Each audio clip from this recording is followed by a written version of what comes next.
Baik, berikan Pro 1 RRI Bogor, segmen reguler, segmen ketiga. Di rangkaian Bogor pagi ini kami hadirkan bincang pagi untuk Anda hingga pukul 9 nanti dipandu oleh rekan Yofri Haryadi. Silakan Bung Yofri. Baik, terima kasih Rio. Assalamualaikum warahmatullahi wabarakatuh. Selamat pagi dan salam sejahtera untuk pendengar kami dimanapun Anda berada. Dan jumpa lagi bersama saya Yofri.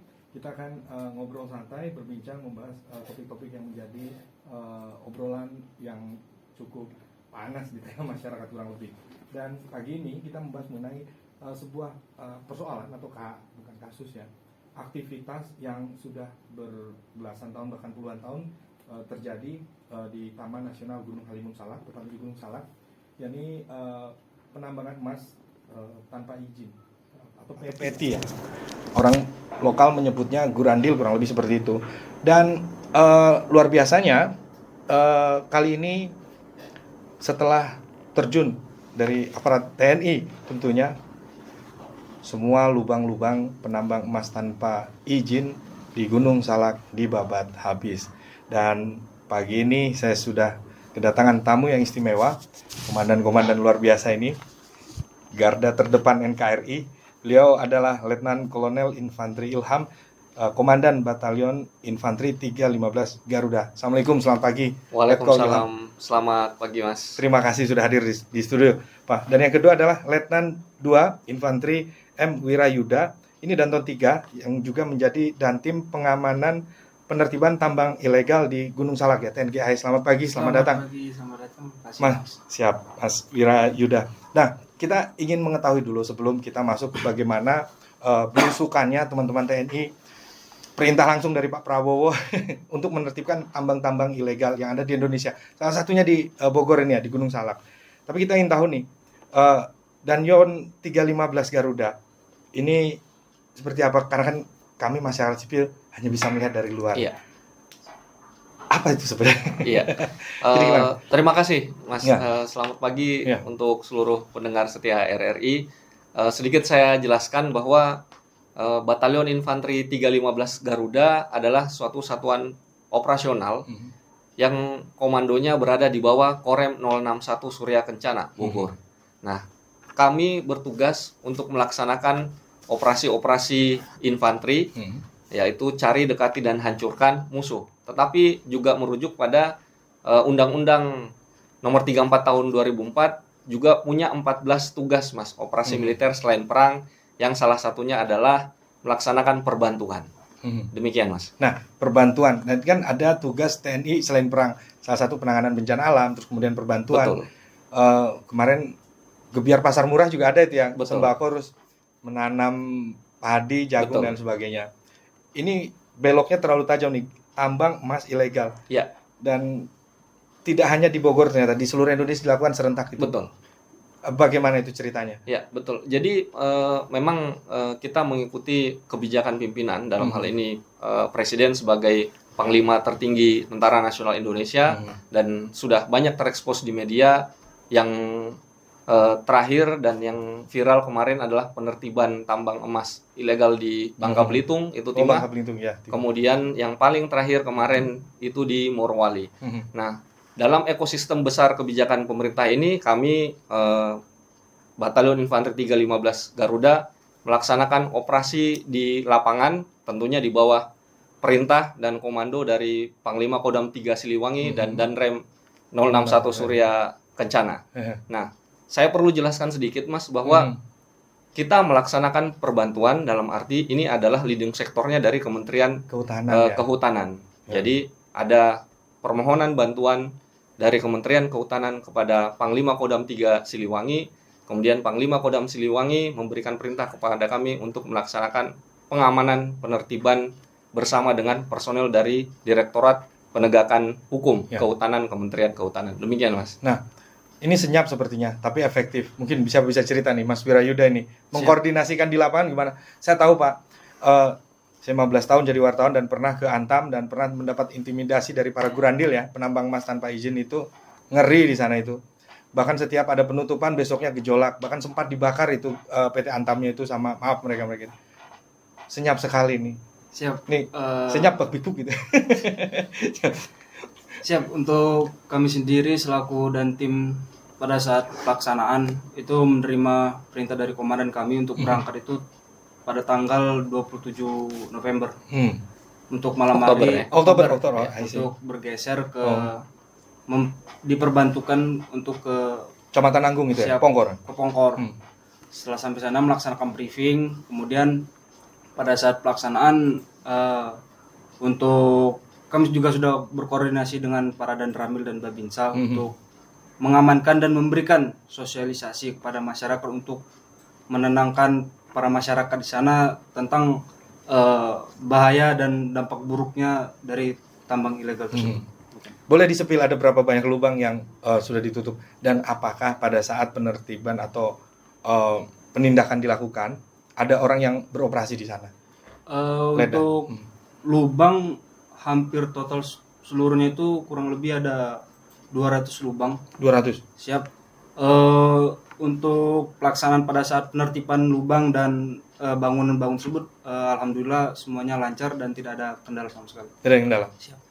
Itu tidak ada kendala, apa bukan berarti tidak ada reaksi di bawah itu? Pasti ada upaya-upaya untuk menekan reaksi-reaksi itu muncul.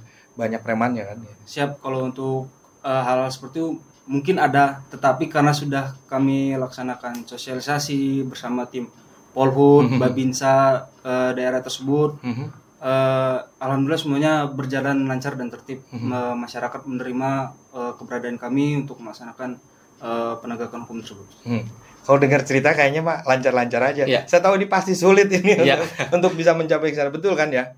Untuk sampai ke titik-titik yang menjadi lubang-lubang para penambang emas tanpa izin itu ya. Siap. Jauh. Berapa personel waktu itu dikerahkan? Untuk dari kami dari TNI jumlah personil 50 personil. 50. Kemudian dari tim gabungan dari Taman Halimung Gunung Salak, kemudian dari Gakum dan Babinsa itu kurang lebih 30 orang. 80 Siap, kurang 80. lebih 100 orang. Siap. Jadi menyasar ke seluruh areal. Itu cuma satu kecamatan atau kan ada yang sampai ke Sukabumi itu ya, perbatasan itu. Untuk Atau kecamatan Nanggung aja. Nanggung, Cigudeg kan di situ. titik kami mempunyai 2 titik sasaran. Yang pertama itu di Gunung Cibuluh. Kemudian yang kedua itu di Kampung Cier, Desa Ciliksa, Kecamatan Sukajaya. Oh, Sukajaya. Siap. Cikas. Dan apakah ada yang diamankan dari proses penindakan itu, penegakan hukum? Untuk orang-orangnya mungkin dari orang Gakum karena siap. mengawal Oke. kegiatan dari Polhut dan Gakum tersebut. Nah, ini Pak kalau misalkan melihat kondisi yang ada di sana ketika kita ingin ketika petugas melakukan penegakan gitu kan. Otomatis kan ada hati nurani mungkin.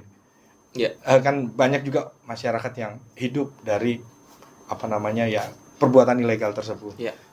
Bagaimana tentara memberikan sosialisasi itu kepada masyarakat. Saya yakin yang namanya Gurandil pasti tidak akan kapok ya. Iya. Karena godaannya juga cukup besar. Ini Iya. emas, apalagi harganya lagi naik-naiknya Mas. Iya. Gimana nih, Letkol? Iya. Gimana? Kita juga di TNI punya banyak instrumen untuk melakukan baik penindakan maupun sosialisasi. Kebetulan Batalion Infanteri 315 Garuda adalah instrumen penindakan di lapangan. Sehingga tugas kami adalah mengamankan sesuai dengan perintah, mengamankan, menertibkan, menyegel dan meratakan baik itu lubang dan menyita barang-barang bukti, juga membongkar bangunan semi permanen.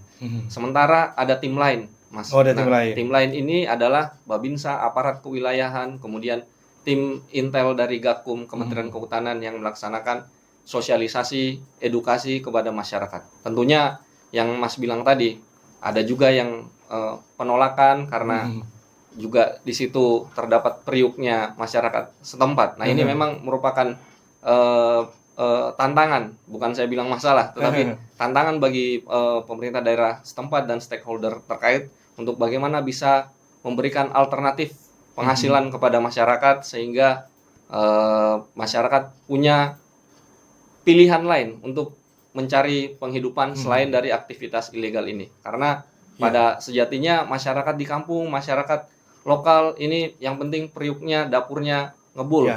Nah, padahal tidak mengerti bahwa dampak yang ditimbulkan dengan penambangan ilegal di sepanjang daerah aliran sungai di Taman Cikaniken, ya? Nasional Gunung Halimun Salak ini sangat berbahaya. Mhm. Nah, tidak disadari mungkin dalam beberapa tahun terakhir kok hujan bentar sudah longsor ya. I see. Hujan bentar sudah banjir ya. Nah, ini adalah korelasi dari kegiatan-kegiatan ilegal yang dilakukan di Taman Nasional yang membahayakan kita semua dan tidak sepadan dengan resiko bencana maupun resiko Oke. lingkungan dari aktivitas ilegal ini.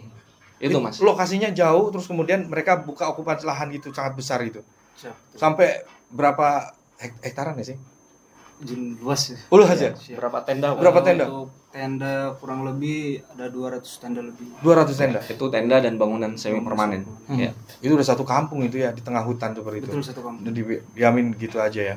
Nah ini kira-kira kan kita membutuhkan juga penanganan lanjutan Ya. ketika tentara sudah masuk dan menertibkan semua. Nah penanganan lanjutan supaya itu tidak lagi didatangi lagi, penting nggak sih Danyon 315 sana bikin pos supaya tidak ada yang menyelinap masuk lagi ke sana. Karena ini kambuhan Pak. Ini Ya. tahun berapa? 2015 apa 2000? Ya 2014-15 waktu itu Kapolresnya Pak Suyudi Aryo Seto, sekarang Kepala BNN itu. Itu juga melakukan penertiban besar-besaran gitu. Ya. Cuma kan setelah itu ada lagi. Bahkan kita bisa melihat indikasinya itu apakah ada tidak penambangan ilegal di Gunung Salak itu. Kalau kita ke Cinangka itu, Cinangneng itu, Ciampea Cinangneng, kiri kanan itu ada bengkel besi, bengkel las. Ya. Itu memproduksi gelundung-gelundung. Nah, jumlahnya cukup besar. Kuantitinya juga cukup banyak. Tapi tidak ada satupun yang berani untuk berikan teguran, peningkatan dan lain sebagainya. Saya menduga ada kekuatan besar yang melindungi operasi-operasi ilegal di sana. Dan ketika ada tentara masuk, kemudian Danyon 15 masuk ke sana, saya kayaknya lega nih, selesai nih urusan itu. Tapi bentar dulu, dulu juga pernah dilakukan, tapi nggak selesai. Gimana itu Komandan? Ya, terima kasih Mas. Ini memang PR bagi kita semua, termasuk juga di seluruh stakeholder di Kabupaten Bogor dan di sekitar Taman Nasional Lebak gitu ya, Banten. Gunung Halimun Salak dan sekitarnya. Jadi ini bukan one man show, ini bukan hanya kerja TNI, dan kita sudah lihat contohnya Mas. Bapak Prabowo Subianto sendiri datang langsung menyaksikan penertiban dan penutupan ya tambang ilegal timah di Bangka Belitung. Kemudian juga Bapak Menhan, Kapolri, Panglima TNI datang langsung untuk menutup tambang ilegal di Morowali. Ini adalah sinyal yang sangat kuat dari pemerintah pusat dan komitmen yang tegas dan jelas bahwa ini harus diberantas dan dibereskan. Nah, terkait pertanyaan dari Mas tadi, pada dasarnya Yonif 315 siap mengerahkan kekuatan dan alutsistanya untuk melaksanakan pengamanan secara berkelanjutan apabila mendapat perintah dari Komandan Korem 061 dan Panglima Kodam. Tentunya kita berada di bawah koordinasi dan leading sektor dari Kementerian Kehutanan maupun Kementerian Lingkungan yang terkait. Dan ini tentunya juga perlu kerja-kerja bersama. Jadi saya pikir dalam hemat saya pengamanan ini adalah satu sisi, tetapi ini adalah kita mengatasi simptomnya Pak, tapi penyakitnya, gejalanya. Tetapi penyakitnya adalah sebenarnya bagaimana masyarakat sekitar diberikan alternatif untuk penghasilan yang layak di bidang lain, sehingga ini gitu ya. kesejahteraan, penghasilan, sehingga harus berimbang. Sama Pak, orang lapar kalau dia tidak punya alternatif hanya itu saja, tentu nyawa pun jadi taruhan. Betul. Nah, tetapi kalau diberikan alternatif penghasilan atau pekerjaan yang lain, saya pikir ini bisa menjadi suatu solusi, sehingga kita juga melaksanakan pengamanan juga mudah, karena masyarakat satu sisi sudah paham, yang kedua punya penghasilan alternatif yang lain. Demikian Mas. Dan satu lubang itu bisa dalamnya itu bisa sampai ratusan meter bahkan kilometer ya. Betul. Masuk juga Mas Wira ke sana. Untuk anggota kami kami larang untuk masuk karena dilarang. Bahaya izin karena pada saat itu kami ke atas itu pada musim hujan. Kami hanya coba masukkan pakai Tali. bambu atau tali untuk mengecek ke kedalaman. Untuk kedalaman yang paling dalam kemarin itu 200 meter. 200 meter. Betul. Itu kan terhubung nanti ke apa namanya ke yang lubang-lubang lagi kan gitu ya. Betul. Jadi di dalam situ sudah seperti tikus tanah. Sudah lubang ini ketemu lubang ini ketemu di dalam. Jadi ingat perang Vietnam saya. Betul, mirip Tapi punya nilai mulai strategis juga nih nanti itu. Seperti itu. Siap. Ya, hutan ini kemarin juga kan apa namanya ada apa namanya kegiatan penanaman pohon gitu. Ya itu pasti banyak yang gundul di sana gitu. Apakah ada gerakan lanjutan gitu untuk penanaman pohon di sana itu? Karena pasti di tengah-tengah itu kan banyak pohon-pohon yang ditebang-tebang juga gitu. Ya, betul. Saya pikir ini kita siap berpartisipasi, namun tentunya pengelola Taman Nasional Gunung Halimun Salak ini yang punya peran di situ, dan juga Kementerian Kehutanan. Iya. Demikian, Mas. Oke, siap. Kita akan lanjutkan obrolan kita setelah jeda berikut ini. Jadi jangan kemana-mana, tetap di Pro 1 RRI Bogor bersama saya Yofri Haryadi dan 2 komandan dari Danyon 315 Garuda. Iya, sedikit saya mengutip dari Wikipedia tentang Batalion Infanteri 315. Ini koreksi kalau saya salah nih Pak. Yang salah kalau Wikipedia nih. Jadi untuk referensi kita semua gitu kan. Kita biasanya kan urusannya dengan dinas kesehatan, dinas perumahan, dinas lingkungan hidup, ini dengan ketentaraan ya. Batalion Infanteri 315 Garuda atau Yonif 315 Garuda adalah salah satu batalion infanteri mekanis motoris di TNI Angkatan Darat. Yonif 315 Garuda berdiri pada tanggal 20 Agustus 1948. Batalion Infanteri 315 Garuda sebagai satuan tempur yang langsung berada di bawah Korem 061 Surya Kencana memiliki posisi dan peran penting dalam mendukung tugas pokok Korem 061 Surya Kencana untuk menjaga keutuhan dan ketahanan wilayah dari berbagai ancaman, gangguan, hambatan, dan tantangan yang mungkin timbul. Ini kalau misalkan kita lihat prolognya, ini tim tempur sebenarnya. Iya, betul, Pak. Manusia pasukan tempur. Iya. Yang nggak punya rasa sakit ini. Jadi gemeteran nih saya, Pak. Tapi di balik apa namanya mesin tempur tentunya kan ada tugas-tugas yang nggak kereng gitu Pak ya. Apa saja nih Pak? Mungkin bisa disampaikan ya. Jadi ini juga perlu saya sampaikan Mas. Jadi sekarang medan pertempuran kita sudah paradigmanya berbeda. Ya. Jadi kalau dulu kita bertempur secara fisik di darat menggunakan persenjataan, tapi sekarang dimensinya juga sudah berubah. Ada pertempuran narasi, kemudian ada pertempuran wins the heart and the minds of the people. Nah, ini adalah perang-perang dan pertempuran juga yang sekarang kita punya kemampuan batalion kita. Jadi selain yang ngeri-ngeri tadi yang Bapak sebutkan, yang invasi-invasi gitu ya. Kita melaksanakan operasi pengamanan daerah rawan di Papua. Kita melaksanakan, bahkan batalion ini Pak, salah satu batalion yang tertua di Indonesia. Kita pernah melaksanakan Ijon Jambi dulu di situ bukan ya? Ijon Jambi di Kopassus. Tapi kita adalah salah satu batalion yang terlibat langsung pada pertempuran perang kemerdekaan, Pak. Dan tidak banyak batalion di Indonesia ini yang ikut bertempur pada masa agresi militer Belanda pertama dan kedua. Nah, ini merupakan kebanggaan. Kemudian kita juga salah satu batalion yang berkiprah dan namanya harum sejak operasi di Timur Timur pertama. Batalion kami 5 kali, Pak, diberangkatkan ke Timur Timur. Kemudian 2 kali berangkat ke Aceh. Kemudian 2 kali berangkat ke Papua. Nah, di samping tugas-tugas tempur itu juga kita punya tugas-tugas yang saya sampaikan tadi, operasi militer selain perang. Dalam wilayah Bogor ini tugas kita yang terutama adalah pengamanan VVIP di kediaman Bapak Presiden Republik Indonesia di Hambalang. Kita menurunkan 2 SSK di sana. Kemudian juga pengamanan rute beliau berkegiatan, kemudian juga kita bertugas untuk melaksanakan pengamanan kegiatan di luar rutin apabila beliau dan Wakil Presiden berkegiatan di daerah Bogor Raya. Demikian, Pak. Dan selain itu kan Bogor juga menjadi salah satu lokasi yang banyak objek vitalnya ya. Salah satunya kan Antam, penambangan gunung, ada Gunung Pangrango, Gunung Gede ini, bentangan 2 alam itu. Terus kemudian juga ancaman peperangan juga tidak ada gitu. Dan persoalan-persoalan lainnya seperti kayak TBMND juga banyak juga dilakukan di wilayah Bogor.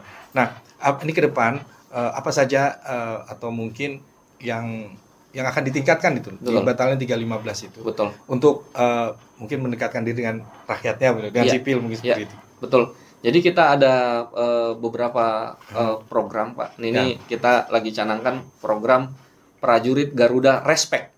Jadi Respect ini responsif, cepat, dan terukur.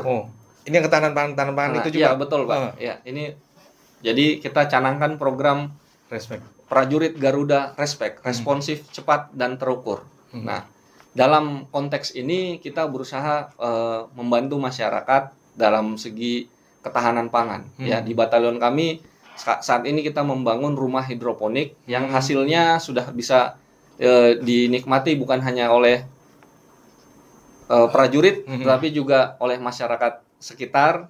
Ini kita proyeksikan ke depan mungkin bisa mendukung SPPG di MBG sehingga memperlancar distribusi MBG. Kemudian juga kita sekarang sedang mulai proyek membuat kolam lele di satuan memanfaatkan lahan tidur sesuai dengan perintah Bapak Presiden untuk di satuan instansi TNI harus ada ketahanan pangan. Nah, ini kita proyeksikan sekarang sedang kita bangun 4 kolam, proyeksinya ada sekitar 2.000-an di situ dalam 3 minggu untuk panen. Nah, selain itu juga kita berkolaborasi dengan pemerintah Bogor, KNPI, teman-teman itu kita menyelenggarakan beberapa event yang ke depannya, baik itu event lari maupun event lainnya.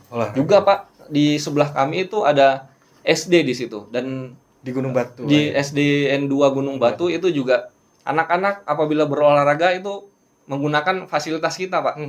Jadi saya tidak ingin batalion 315 ini kelihatan serem.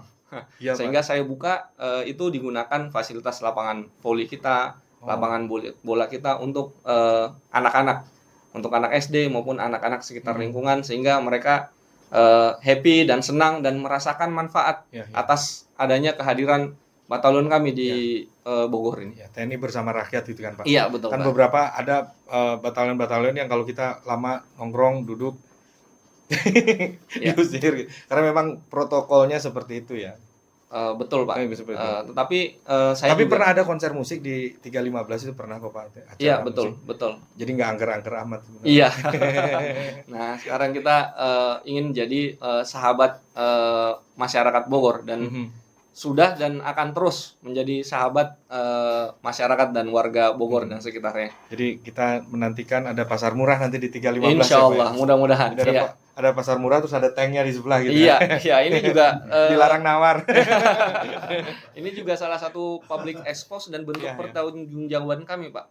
Jadi bukan mau gagah-gagahan menampilkan Ya harus gagal alutsista loh kami. gimana, Pak. Ya, tetapi ini adalah bentuk pertanggungjawaban kita bahwa uang rakyat yang diambil dari pajak hasilnya adalah kita profesional, alutsista kita tergelar dan dapat dirasakan manfaatnya oleh masyarakat. Ya, dilihat foto-foto. Nah, ini kita salah juga satu bangga bentuk. loh Pak kalau tentara kita gagah gitu kan. Iya. Senjata ini Betul. Dan rasanya harus aman gitu. dan harus gagah, Pak. Ya. Dan batalion kami memang gagah. Oh, betul. Jadi kapan kita nyerang? ya, terlepas dari apa namanya perang-perangan, kemudian ada sumber daya yang juga di dalamnya juga tentunya terus ditingkatkan seperti Betul. itu. Pak. Jadi kan nggak tahu koreksi kalau saya salah, mereka yang keluar dari batalion 315 itu orang-orang yang terpilih gitu Pak. Betul. Jadi memang sedikit agak eksklusif mungkin. Apa benar seperti itu sih Pak? Kita di unit-unit satuan tempur seperti batalion infanteri 315 ini kebanyakan adalah memang prajurit-prajurit muda. Ya, sehingga energinya Oh ya. kemudian passionnya itu masih sangat besar. Nah, memang prajurit-prajurit yang berprestasi itu mendapatkan penghargaan, baik itu promosi untuk sekolah, penugasan ke luar negeri, kemudian apabila sudah lebih senior itu nanti kita arahkan ke Kodim. Sehingga memang alur prajurit TNI itu Pak secara umum adalah mereka dibentuk di satuan dengan keras untuk melaksanakan operasi tempur, tapi pada masa tertentu di usia tertentu akan disalurkan ke Kodim supaya sudah punya bekal dia untuk berinteraksi dengan masyarakat dan dapat membantu masyarakat sekitar. Iya Pak. Ya kalau misalkan saya ngobrol belok dikit nggak apa-apa ya ke Mas Ya. Mira. Mas Mira jadi tentara kan susah ya. Siap. Saya cuma bisa cita-cita aja. Kira-kira apa yang harus dimiliki gitu? Bekal apa nih buat adik-adik kita yang mungkin SMA gitu untuk bisa jadi tentara gitu. Seleksinya ketat gitu. Betul. Kalau rebahan-rebahan gitu jangan mimpi lah ya gitu ya. Kalau yang scroll TikTok tiap pagi udah jangan lah. Siap. Mungkin bekal yang pertama itu harus ada niat, Mhm. niat dan semangat. Karena kalau sudah ada niat di dalam diri kita sendiri, seberat apapun yang kita hadapi ini Mhm. akan kita lalui. Siap. Beratnya pernah ketembak gitu. Siap, maksudnya beratnya ujian Oh, ujian. ataupun hal-hal yang ke depan yang akan kita hadapi untuk melaksanakan tes itu bisa kita lewati dan siapkan dengan matang. Apa sih tantangan yang terberatnya gitu ketika penugasan? Pernah ditugaskan daerah konflik atau kayak gini? Untuk kami Ya, sendiri, Mas Wira. karena kami baru lulus Oh dari iya. Agituran Akmil 2024, kami belum pernah melaksanakan satgas Betul ya? operasi. Kalau Pak Ilham cerita Pak, Kalau- boleh ya, nggak iya, apa-apa ya Pak saya ya. kebetulan 4 kali Pak penugasan. Benar-benar. Iya, yang pertama saya di perbatasan RI RDTL itu tahun 2007, 2008, 2009. Kemudian saya pernah dikirim ke Afrika Tengah, Pak, sebagai military observer, pengamat militer di sana. Dan itu single fighter bersama dengan 7 rekan saya dari negara lain. Kemudian saya terakhir operasi pengamanan daerah rawan di Papua Barat. Saya 5 tahun, Pak. 5 di sana. tahun di Papua. Iya, betul. Daerah Papua Barat itu berarti Oksibil daerah situ ya? Iya, betul, di daerah Kaimana, Kaimana. kemudian Pegunungan Arfak, kemudian Teluk Bintuni, Kontak Kayu senjata Merah. itu sepertinya kayak udah biasa aja ya. Nah, iya, Pak. Kontak. Jadi di situ juga namanya daerah rawan, Ya. jadi ya memang Tapi nggak pernah resikonya. ketembak kan Pak? Alhamdulillah belum. Jangan sampai.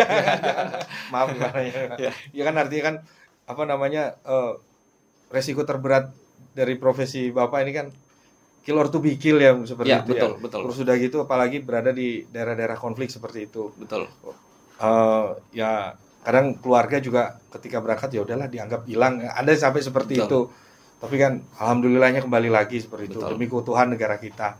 Dan mungkin ini untuk penutup nih Pan ya. Ya, Kira-kira dari serangkaian kegiatan penertiban tambang emas ilegal kemudian operasi-operasi yang dilakukan ini juga berkaitan dengan momentum Hari Pahlawan, kira-kira apa yang bisa disampaikan pesan-pesan untuk kami-kami ini yang sipil dan generasi-generasi penerus ke depan ini, Pak? ya, terima kasih. Untuk generasi muda, termasuk saya masih muda juga, Pak. Saya berpesan pada diri sendiri dan juga Undang-undang pemuda itu sampai 40 loh. Iya.